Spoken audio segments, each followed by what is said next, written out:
Hello, and welcome to the first episode of our show, in which we will be discussing, appropriately enough, the First Amendment of the U.S. Constitution. I'm your host, Paul Rowe. I'm Justin Spate. And I'm Alex Hall. And I think it would be a good idea to start the show by actually reading the First Amendment. It says, "Congress shall make no law respecting an establishment of religion, or prohibiting the free exercise thereof, or abridging the freedom of speech or of the press, or the right of the people peaceably to assemble, and to petition the government for a redress of grievances." So we see 5 rights are outlined in this First Amendment, and we'll be focusing especially on the first 3, and namely freedom of religion, freedom of speech, and freedom of the press. Since we're going to come at this from a Catholic perspective, I think it would be a good idea to read what the Catechism says about freedom of religion.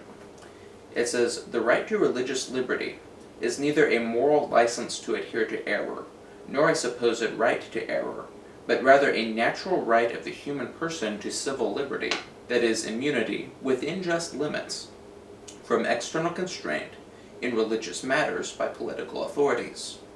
This natural right ought to be acknowledged in the juridical order of society, in such a way that it constitutes a civil right. The right to religious liberty can of itself be neither unlimited, nor limited only by a public order, conceived in a positivist or naturalist manner. The due limits which are inherent in it must be determined for each social situation by political prudence, according to the requirements of the common good, and ratified by the civil authority in accordance with legal principles which are in conformity with the objective moral order." So to break it down, basically what it's saying is that you don't have a right to just believe whatever you want to believe. Mm-hmm. You have a right to believe whatever you actually think is true.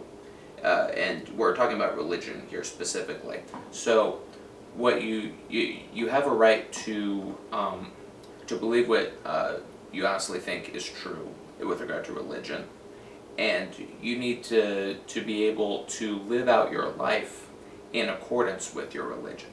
The thing is, people try to limit, or at least some people try to limit freedom of religion to freedom of worship, which is actually a term that the communists in the Soviet Union used, and that limits freedom of religion to what you do within the boundaries of your church, basically. It's what you do privately, rather than what you do in your public life. Mm-hmm. Whereas religion should be allowed to influence everything that you are and everything that you do.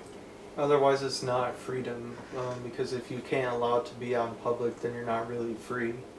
What was that quote that you told about earlier about the communists? That was about... What was the quote? That was a good quote. I don't think I used a quote. It was about freedom of worship. Oh, okay.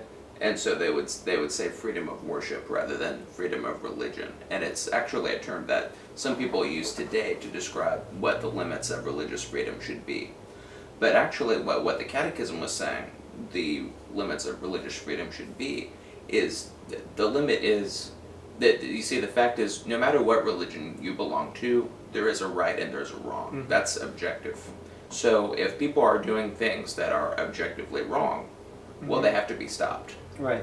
Even if they're saying, well, my religion tells me to murder this person, commit infanticide in a ceremony or something like that, they can't be permitted to do that because it's just wrong. And all laws have to be based on The moral natural law that God established. Specifically on that, you can't say Christianity is being mean to me, it's I don't really like it, or it's pretty what's the political correct term, offensive, Hate speech, hate crime. hate speech, offensive. So you can't say, well, I don't like it, so it should be banned. That's not true. I don't care if you like it or not. It has to be allowed under the accordance of the law, to make it fair.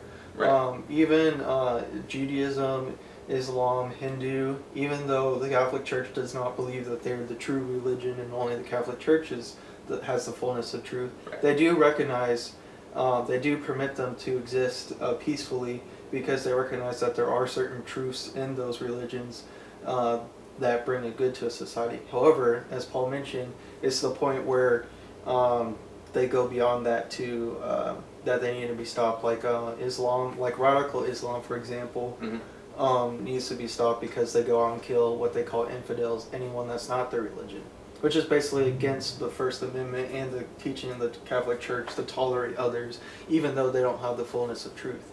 Now, going further, satanic worship, voodoo, kind of all that stuff. I'm trying to think of other stuff, crystals and energy. I don't know any other terms, but basically that should not be permitted. The Catholic Church is directly opposed to the worship of the devil, obviously, but it's a serious thing. It's actually been an increasing fad, and especially the United States, because of our freedom of religion, is so open that it allows any religion to be here, no matter if it hurts people or not. And the reason the Catholic Church is opposed to it is because it's totally against God's order and is designed to promote hate and violence in the world, and it brings absolutely no good out of it. I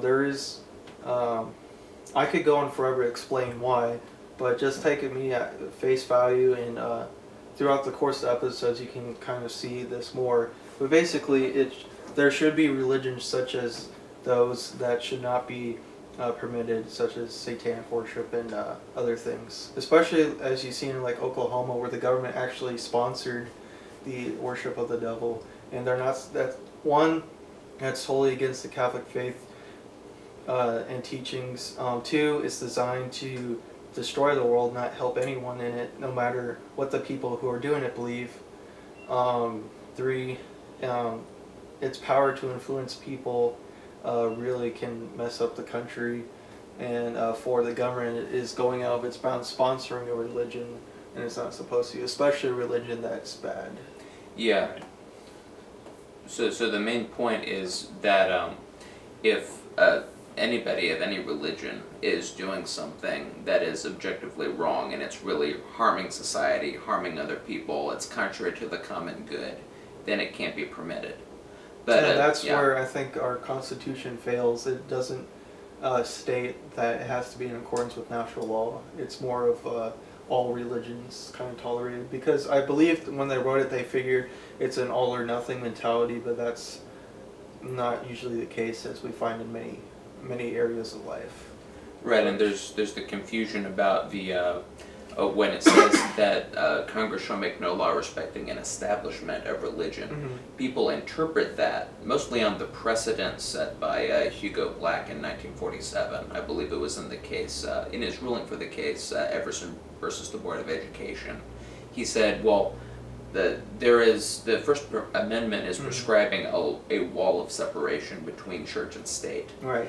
And he's treating the First Amendment as if it's a mandate for the government to systematically strip public life of any kind of religious influence, and so you'd have a totally secular state, and that is a problem. Which is, it's not, because the Constitution doesn't just come out and state that you have to have natural law and keep people within those limits. Basically, what he's trying to say is that the separation of church and state was meant to keep government out of religion, sponsoring a state religion, so that the government doesn't have one religion or impose no religion, so everyone has to either be atheist or Hindu or Islam or Christian.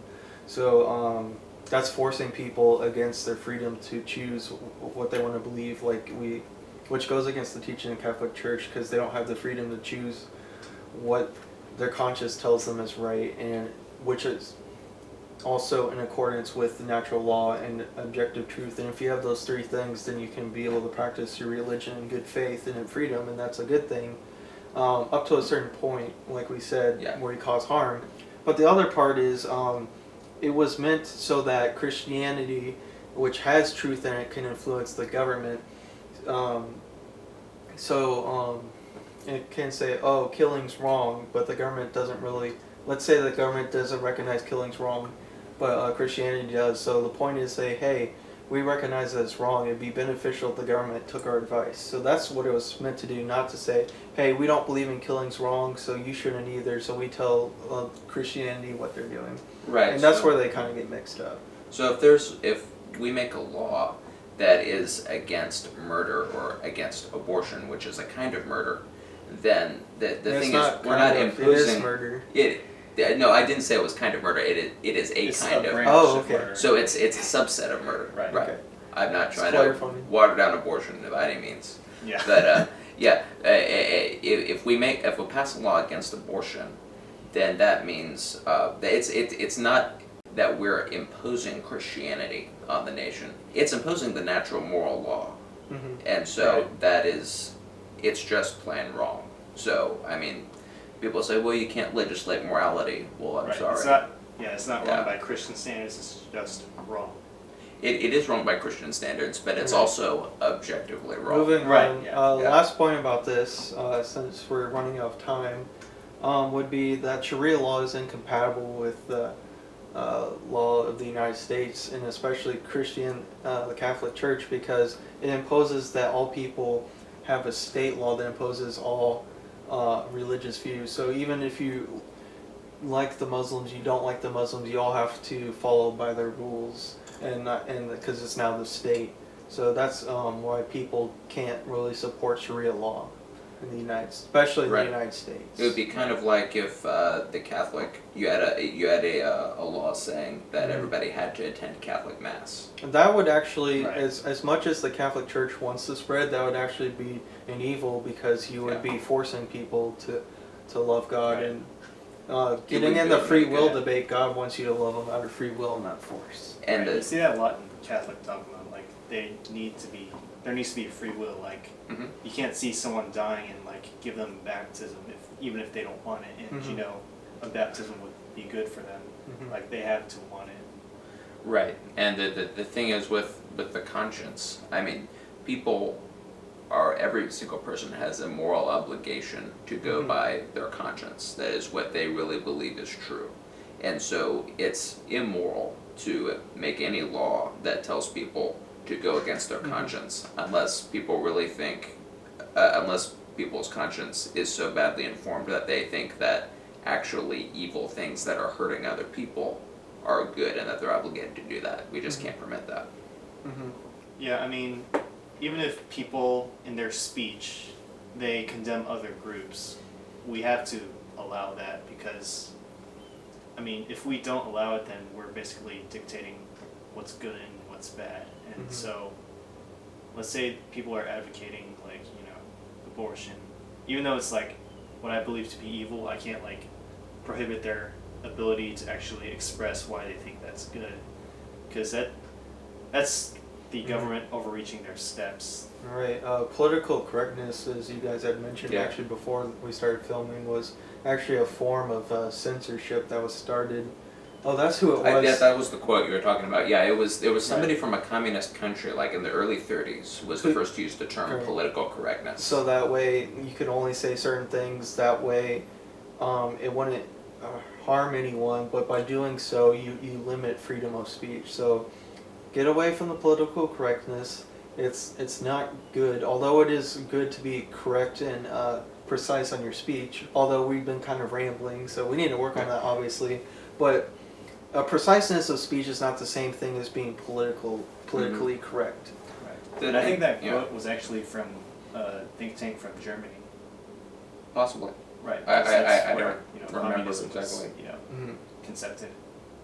Right, it was conceived by Karl Marx and everything, and you can go back to Hegel and everything. Right. But yeah, we don't want to get too off topic. Right. But basically, for one thing, if you have that political correctness, one fruit of that is that basically you're not allowed to say anything that goes against the official government, like the party line. Right. So and that way, and the government's not infallible.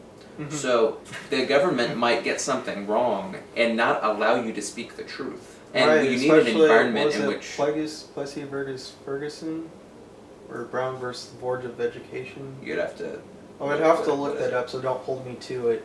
But there have been, especially racial ones, the big ones that the court has been wrong on before. Oh yeah, So. the Dred Scott decision and Right. everything. I mean, the thing is, the government can be wrong, and if the government is wrong, it isn't allowing anybody to say anything against it. That's a very bad situation because Especially you're the press. Like going into the last one real Yeah. quick, since we're running out of time. The press, the reason they have the freedom of the press is so that they have an ability to criticize the government, but they don't. Right. Expose corruption and such. Right, but they haven't done that. Especially certain news networks like CNN and some Fox News groups too. I think both of them have done it actually. Right. Basically, if my philosophy is if you don't use it, you lose it. So if you're not going to criticize the government and expose it to everyone, then basically you're not doing anybody any good because you're just going to allow the government to step over them. right. I feel that they do it because they're so in support of the president right now, especially CNN, that anything he does, if he does wrong, then it makes them look bad, and they don't want to take responsibility for supporting him. So I feel like they're kind of all in or nothing. And news networks are biased too. They're doing what makes them money. Yeah, So- and they're about profit, not truth. So Mhm. if it was more about truth, then I think both could actually, especially both Fox and CNN, can benefit. Right. So. So I think that Yeah, there's, it's especially like Fox has done that too. I'm not crashing either one of them individually. Both are pretty biased, but if they don't, like I said, criticize, then they're going to lose their ability to criticize by allowing the government to keep overstepping its reach and control the news. right. It's just really important to have a cultural climate in which the truth can be expressed, No and matter- whatever yeah. view it turns out to be true. I mean, we need to be able, if we start saying that certain views can't be expressed, then we're prohibiting possibly because- true views yeah. from being suppressed. And It's we need because to, the truth hurts, and people don't want to hear the truth because they can't handle the truth. or You can't handle the truth. yeah. I think- But also that there are situations where people might think, well, certain ideas are so evil that they can't be expressed. Mhm. But if we go down that road, then where it's okay to keep Mhm. people from expressing ideas, and we don't have that atmosphere of freedom where the truth, whatever it is, can be expressed, then we are running the risk of preventing the truth from being expressed at all. Right. And what you said about like expressing the truth hurting someone, Mm-hmm. like whatever position you take, I think you're gonna hurt someone anyway. Mm-hmm. So when gays say that they're being offended by Christianity and the truth, I mean it's a double standard because you know Mhm. Christians and conservatives everywhere, well hopefully, are offended by what's happening in America, like with gay marriage being legalized, and Mhm. that's a big problem too. Right, I mean, the truth is going to offend certain people. Mm-hmm. It's going to offend a lot of people. It just does. And so, I mean, you can't have, well, I'm offended be a Then- real then you can't criterion speak for, any- you can't you're not allowed to say that because you'll offend this group. It's like, I'm sorry, truth hurts. Well, then you can't say anything because everything hurts it. Yeah, Right. because you might be saying, because if you, promote, Christian ideas, you'll offend certain non-Christians. If you promote ideas that are against Christianity, then you'll offend Christians. I mean, it's, that's just an Mhm. example. But I mean, yeah. Mm-hmm. And lastly, I feel another problem with the press that needs to be fixed is they are actually using their unlimited access in the wrong spot. What they're doing is they're actually protecting the government because I fear that one, they'll lose viewers that can consistently hold those political views that watch those news networks, but also they also like to have unlimited access to more celebrities and what that's going on than what really the government's going on. Yeah. And one, it annoys the celebrities and into their personal life, which I think is an abuse of the press powers where you need to stay out of their lives. Two, you're making celebrities like mini gods, whatever they say is truth too, and it hurts the media because a lot of times, not all the time, but a lot of times celebrities say stupid things Yeah. and they hold it as truth. Well, that's all the time we have for today. Thank you so much for watching the first episode of our show. Tune in next time. All right, thanks. See you guys around.